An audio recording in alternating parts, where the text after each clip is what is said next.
Hello ළමයි කොහොමද? ඔන්න ඉතින් අද ටිකක් විතර දිග වීඩියෝ එකක් තමයි ඔයාලට බලන්න අරන් ඇවිල්ලා තියෙන්නේ.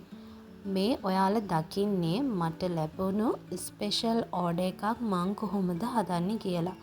මේ ඕඩර් එක මට ස්පෙෂල් වෙන්න හේතු ගණනාවක් තියෙනවා. ඒ ගැන මං ඔයාලට මේ වීඩියෝ එක අතරමැදදී අනිවාර්යයෙන්ම කියන්නම්.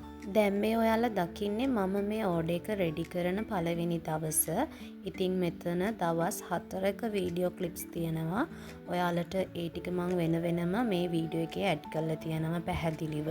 ඉතින් පළවෙනි දවසේ රෝස පාටින් ඕනි කරන ෆ්ලවර්ස් වලට ඕනි කරන ඒ පෙති ටික හදලා ඉවර කරලා දෙවැනි දවසේ මම කස්ටමර් ඕඩර් කරපු අනිත් කලර් එකෙන් ඒ ෆ්ලවර්ස් හදන්න ඕනි කරන පෙති ටික හදලා ඉවර කරගන්න තමයි හදන්නේ. ඔයාලට මේ වීඩියෝ එක මුලදී මම කිව්වනේ මේ ඕඩර් එක මට ගොඩක් ස්පෙෂල් කියලා. ඉතින් ඒ විදිහට ස්පෙෂල් වෙන්න ප්‍රධානම හේතුව තමයි මෙතෙක් කල් මං හදලා තියෙන්නේ ෆ්ලවර් බොකේස්නේ. හැබැයි මේ ඕඩර් එකට අනුව මට හදන්න හම්බ වුණේ කස්ටමර්ගේ ගෙදර ෆ්ලවර් වාස් දෙකකට දාන්න ෆ්ලවර්ස් ටිකක් විතරයි. අන්න ඒ නිසා තමයි වෙනදා හදන ෆ්ලවර් බොකේස් වලට වඩා මේ ඕඩර් එක මට විශේෂ වෙන්නේ. මේ ඕඩර් එකේ තියෙන තවත් එක විශේෂත්වයක් තමයි මේ ඕඩර් එක මට ලැබුණේ සැප්තැම්බර් මාසේ 1 වෙනිදා. ඒ කියන්නේ මගේ උපන්දිනේ තිබුණු මාසෙ. ඉතින් පළවෙනිදම ඒ වගේ ඕඩර් එකක් වෙනස් විදිහට මට ලැබුණු නිසා මට ඒක තවත් විශේෂ වෙන්න හේතුවක් වුණා. ඔයාලට වීඩියෝ එක මුලදී මට කියන්න අමතක වුණා මේ ඕඩර් එක යන්නේ කොහෙටද කියලා. මේ ඕඩර් එක මට හම්බ වුණේ තමුත්තේ ගමින්. ඉතින් ඒ අක්කා ලංකාවේ නෙවෙයි ඉන්නේ, එයා රට ඉන්නේ. හැබැයි එයා ගෙදරට තමයි මේ ෆ්ලවර්ස් ටික ඕඩර් කරගත්තේ. එයා ලංකාවට ආවට පස්සේ එයාගේ ගෙදර ලස්සන මල් වලින් සරස ගන්න ඕනි නිසා. ඉතින් ඒ අක්කා මට කිව්වේ මේ ෆ්ලවර්ස් ටික හදද්දී අඩි 1මාරක් විතර දිගට මේ ෆ්ලවර්ස් ටික හදන්න. මොකද එයාගේ ගෙදර තියෙන ටිකක් උස වාස් දෙකක් නිසා. ඒ නිසා මම අඩි 1මාරක් දිගට මේ ෆ්ලවර් එක හැදුවා. ඒ කියන්නේ මේකේ නටුව කොටස.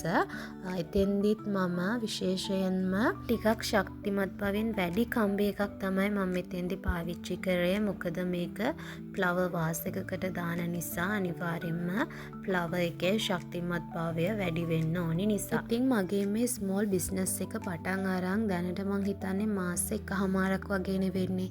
ඒ කාලේ අතරතුර මට ලැබුණු ඕඩර්ස් වලින් වැඩිම දුරකට ගියපු ඕඩර් එක තමයි මේක. ඒ කියන්නේ තඹුත්තේ ගමට පළවෙනියටම වැඩිම දුරක් ගියපු ඕඩර් එක තමයි මේක. අන්න ඒ නිසා තමයි තවත් මේ ඕඩර් එක මට විශේෂ වෙන්න හේතුවක් වෙන්නේ. අනිවාර්යයෙන්ම කියන්න ඕන අනිත් දේ තමයි මේ ඕඩර් එක දුන්නු අක්කා ගැන. මොකද මම මේ වීඩියෝ එක කරන්නත් හේතු වුණේ විශේෂයෙන්ම ඒ අක්කා ගැන කියන්න ඕනි නිසා. සාමාන්‍යයෙන් බිස්නස් එකක් කරද්දී අපිට විවිධ වර්ගයේ මිනිස්සු එක්ක ගනුදෙනු කරන්න සිද්ධ වෙනවා. ඉතින් ඒ ගනුදෙනු කරන මිනිස්සු සමහර විට හොඳ මිනිස්සු වෙන්නත් පුළුවන්, ඒ වගේම තමයි නරක මිනිස්සු වෙන්නත් පුළුවන්. ඉතින් ඒක අපිට එකපාර තෝරගන්න අමාරුයි. ඒ අයත් එක්ක ගනුදෙනු කරද්දී තමයි අපිට තේරෙන්නේ මේ මිනිස්සු මොන වගේ මිනිස්සුද කියලා. ඉතින් මගේ බිස්නස් එක පටන් අරගෙන තාම පොඩි කාලයක් වුණාට මේ පොඩි කාලය ඇතුළත මට ගොඩක් කස්ටමර්ස්ලා මගේ මේ බිස්නස් එකේදී ආශ්‍රය කරන්න ලැබිලා තියෙනවා. ඒ අතරින් ගොඩක් හොඳම කස්ටමර් කෙනෙක් විදිහට මට මේ අක්කව ඔයාලට කියන්න පුළුවන්. මොකද ඒ තරම් හරිම මනුස්සකමක් තියෙන, අපි කරන මේ දේ හොඳට තේරුම් ගන්න පුළුවන් කෙනෙක් තමයි ඒ අක්කා. කොයිම වෙලාවකවත් මට බලපෑම් කරේ නැහැ. නංගි මේ දවස් වෙද්දි මේක ඕනි එහෙම කියලා කොයිම වෙලාවකවත් මට කියලා නැහැ.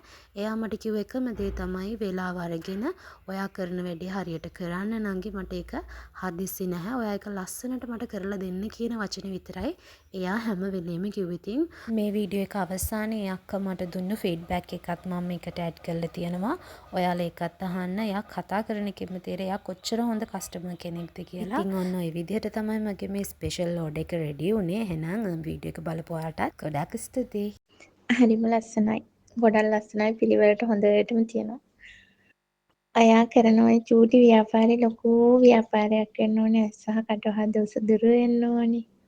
දියුණුවෙන් දියුණුවටම පත් වෙන්න ඕනේ. ගොඩාක් ඕඩර් ලැබෙන්න ඕනේ ඔයාට.